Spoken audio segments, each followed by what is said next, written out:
ใบสูงขาปอมเมพี่น้องผู้ปันแหงข่าวใจวันช่องข่าวคือต้นผู้รองนั่นนะคะน้องใบสูงขาปอมเมพี่น้องเขาที่อยู่ในเมืองไต้ปอดปื้นนะคะน้อง FC ของข่าวกูเจ้ากูตวนกูป้านะคะน้องใหม่สูงขาวันไม่ได้ก่อแมนมาในวันที่11เดือนธันวาคม26นั่นแหละกันเนาะก็มาพบกันตั้งข่าวแถงกำหนึ่งในวันบันไดกันเนาะข่าวที่ไหลมีตังโอคอข่าวเงาลายนกมึงเสที่เอามาต่อไต่ปืนผ่าผักตอนถึงปอเมพี่น้องเขากูเจ้ากูตวนกูป้าในกันเนาะวันบันไดก็มีโหคอข่าวเงาลายตีตังมึงกองทัพเอ็นแห้งฮูตีนั่นก็ตั้งกองทัพเอ็นแห่งเยเมนนะครับเนาะแล้วก็ตามมาแทงกองทัพเอ็นแห่งซาอุอาระเบียนะครับเนาะภายตั้งกองทัพเอ็นแห่งฮูตีนะครับเนาะไล่มีการใจหมากมือจิ้นย่ำหลากหนักกองกลางขีปนาวุธมันก็ห้องหมากโดรนนะครับเนาะเขายื้อเข้าใส่ในเมืองทาโมคานะครับเนาะตีเมืองทรายผังนะครับที่มึงหมายความมาที่อันผังน้ำปังหลายแหลงนะครับเนาะที่อันห้องวัดทะเลแหลงนั่นที่อันอยู่หิมในเมืองเยเมนนะครับเนาะเฮ็ดให้มีผู้อันไรโฮบทบเพในปากตึกกำในคะเนาะไรเสียงอาสักลู่ตายกว่าตาเจ็ดก็นะครับเนาะเดี๋ยวเสียแนมก็มีผู้บาดเจ็บแทงสี่ก็จากสี่ก็นั้นทำเป็นทหารในขณะทหารเป็นจุ้มซึกในขณะแทงอยู่แทง3 ถึง 4ก็นั่นก็ทำเป็นแทงก้นบานก้นสวนก้นมึงในขณะอันไรทบพรจ้าลงมันเกี่ยวกับเรื่องรองปางตึกการตั้งฮูตีไหลใจหมากโรนยื้อเข้าใส่ในเมืองเยเมนในขณะที่หิมผังน้ำปางหลายแหลงในขณะเรือเสือนั่นหำก้าในภายตั้งตีอันกองทัพเอ็นแห้งฮูตีในขณะไล่ใจขีปนาวุธอันใหญ่และฮาวแห้งในขณะเฮ็ดให้ภายตั้งกองทัพเอ็นแห้งเยเมนในภายตัวป้องกันแล้วก็ตัวเฮสัญญาในเฮมไข่ไหลค่ะนะเฮไหลอยู่แต่เฮมไหลหมดค่ะเนาะเฮไหล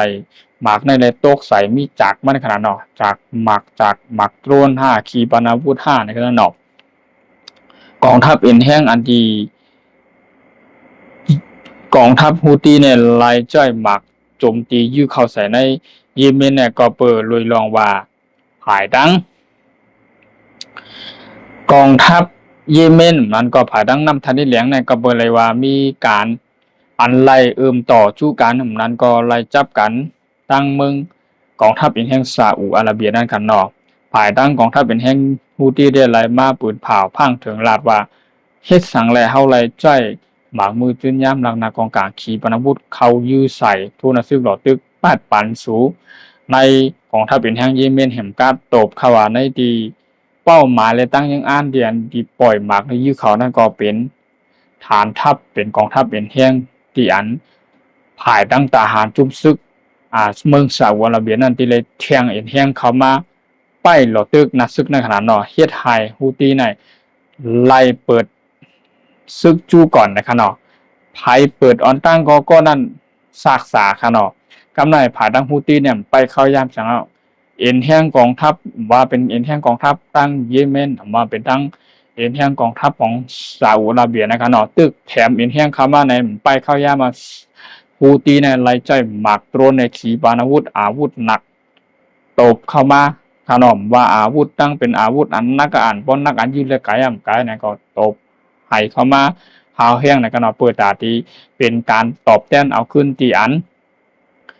ป่วนมาดังซาอุอาระเบียและมีการ